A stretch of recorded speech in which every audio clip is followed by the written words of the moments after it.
So guys अस्सलाम वालेकुम, कैसे हैं आप सब। उम्मीद करती हूँ आप सब ठीक होंगे, खैरियत से होंगे। तो मैं 2-3 दिन से गायब थी, इसलिए गायब थी क्योंकि मेरी तबीयत ठीक नहीं थी और ये 15वें रोज़े की सहरी थी। और मैं उसी दिनों से गायब थी क्योंकि सहरी में मैंने वीडियो तो बनाई थी, उसके बाद भी बनाई थी और वॉइस भी डाली थी, पर वो वीडियो कहीं डिलीट हो गई। ये वाली वीडियो तो रह गई, वो जो मैंने उसमें मिक्स पकौड़े की रेसिपीज़ बनाना सिखाई, सब कुछ करा, तो वो तो डिलीट हो गई। पर उसकी दूसरी टाइप की वीडियो, तो यहाँ पे हम बना रहे थे दही भल्ले। दही भल्लों के लिए हमने लिया था आधा किलो दही और भल्ले वही थे माश के जो मैंने। तो बार बार मुझे वीडियो बंद करनी पड़ी क्योंकि मेरा गला बहुत ज़्यादा ख़राब हो रहा है। और यहाँ पे जो मैंने भल्ले घर में बनाए थे माश के, तो वो भल्ले हमने भिगो दिए थे और वो सॉफ्ट हो गए थे। तो उसके बाद हमने आधा किलो दही लिया, उसके अंदर थोड़ी सी हरी चटनी ऐड करी और मिक्स कर लिया।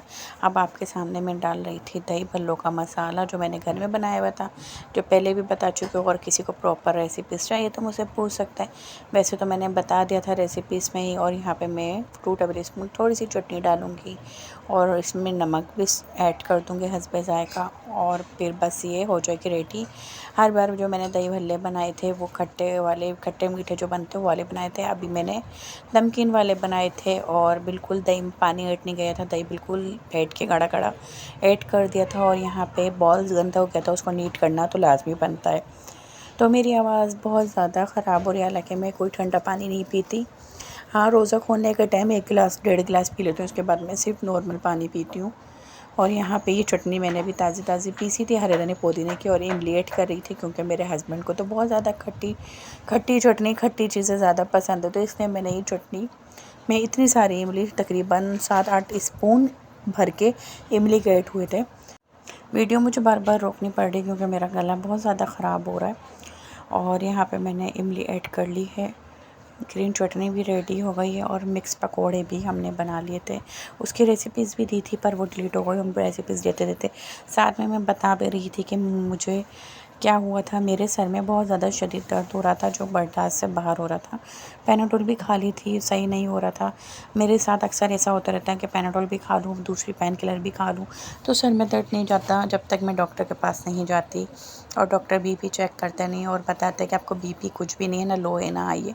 माशाल्लाह से यहाँ पे पापड़ भी रेडी हो गया था, फ्रूट चाट भी कट हो गई थी। फ्रूट चाट तो हस्बैंड काटते हैं, बहुत कम होता है जो मैं काटती हूँ। मैंने तकरीबन जब से रमज़ान है 2 से 3 बार काटी, उसके बाद मैंने नहीं काटी।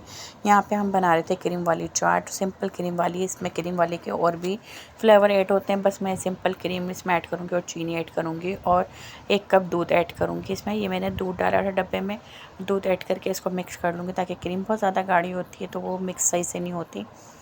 और यहाँ मैं बता रही थी कि बीपी भी चेक करा तो बीपी भी ठीक था, क्योंकि मुझे नींद की प्रॉब्लम ज़्यादा होती है क्योंकि रमज़ान पूरे आए और मैं सोई नहीं हूँ। पूरे रमज़ान नहीं सोई, सुबह सहरी में भी नहीं सोते, रात भर की जाग के सहरी बना के फिर सुबह 11 बजे के टाइम सोती हूँ और फिर 12:30 बजे उठ जाती हूँ, जैसे कि बताया। इस वजह से शायद होता हूँ, सर में मेरे बहुत आए दिन दर्द रहता है। तो बीपी और ना लो होता है ना हाई होता है, अल्लाह का लाख लाख शुक्र है। बस सर में जब दर्द होता है तो वो बहुत शदीद वाला दर्द होता है कि जब तक मैं बर्दाश्त करती हूँ, नहीं तो फिर नहीं।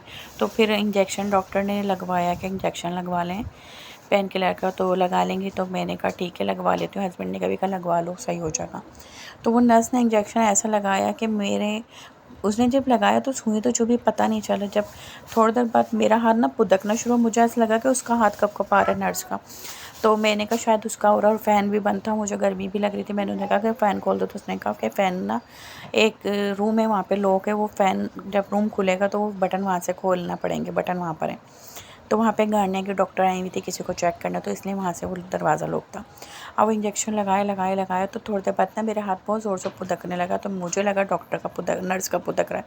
फिर थोड़ी देर बाद मेरा पूरा कंधा पुदका, फिर हाथ पूरा आधा जिस्म पुदकने लगा। ऐसा लगा कि मेरा कुछ जिस्म पुदक रहा, और मैं ऐसे जैसे मेरे को किसी शावर के नीचे बिठा दिया। मेरे सर के ऊपर से इतने पसीने।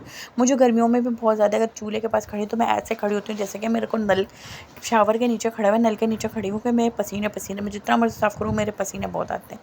तो मुझे इंजेक्शन लग रहा, मुझे इतना पेन हो रहा, मैं बर्दाश्त कर रही हूँ और मेरे पसीने छूट रहे हैं। तो फिर एकदम से ऐसा हो कि मेरा पूरा जिस्म पुदकने लगा। तो पहले मुझे ये कि नहीं वो नर्स का नहीं, मेरा ही अपना पुदक रहा है। मुझे लगा कि उसके हाथ कब कपा रहे हैं। और ये सब फील जैसे हाथ कब कपाना है, पर हाथ कब कपाना नहीं था, जिस हम एक पुदा करता जैसे मछली को हाथ लगाता मछली पुदकती। तो एकदम से मैं चीखी, सिस्टर मेरे दर्द हो रहा है। तो जब मैंने बाद में देखा तो उसमें ना मेरे को बोली कॉटन पे हाथ रखो, फटाफट उसे इंजेक्शन निकाला, रुई लगा दी। तो मैंने पूछा उससे क्या लग गई, उसने कहा नहीं अभी बाकी है, पेन किलर थोड़ी थोड़ी लगती। तो मैं आपको हाथ दिखा रही थी क्योंकि ये बहुत ज़्यादा नीला हो रहा है, अभी तक नीला हो रहा है, 4 दिन हो गए हाथ नीला हो रहा है। और नीले के साथ साथ हड्डी के पास ब्लैक ब्लैक हो गया, जैसे कि किसी ने मारा हो तब बंद चोट लगी होती है वहाँ से हो गया। और जहाँ पे सुई लगी वहाँ पे नीला नीला हो रहा है और दर्द भी बहुत, और इस हाथ सूज भी रहा था। और यहाँ पे हमने फ्रूट चाट रेडी करे थे, उसके ऊपर चॉकलेट चिप्स डाल दी थी। और मैं आपको पकोड़े वकोड़े सब दिखा रही थी कि हमारे घर में भल्ले पकोड़े और पापड़ी रख दी गई थी, क्योंकि भल्लों के ऊपर डाल के खानी थी, और दूसरे पापड़ तल लिए थे। तो ये भी हमारे घर में बहुत ज़्यादा हो जाते हैं क्योंकि बच जाता है। तो ये मोहल्ले में मैंने 3-4 घर भिजवाए थे क्योंकि हज़रत इमाम हुसैन की विलादत का दिन भी था। हाँ, 15वां रोज़ा था और हज़रत इमाम हुसैन की विलादत का दिन था। ये उस दिन की अफ्तारी बना रही थी मैं। चने भी बनाने थे पर चने थोड़े से एक्सपायर हो गए थे, उसको मैंने फेंक दिए थे क्योंकि चने फिर बनाना मुनासिब नहीं था। तो यहाँ पे हम बता रहे थे आपको स्टोरी अपने हाथ की, जो हकीकत कहानी थी। और जब मैंने बोला उसको क्या, वो कह रही है हाथ रखो रुई पे, तो मैं दूसरी वो करती हूँ, टेप लगाती हूँ, तो हाथ रखने भी नहीं दे रही, बार बार मेरा हाथ लेकर वो उधर जा रही थी, क्योंकि मेरा वो जिस रुई उसने अच्छी खासी रखी थी वो सारे ब्लड से भर गई थी। और यहाँ पे मैंने दाल चावल भी बनाए हुए थे, वो भी रेडी हो गए थे।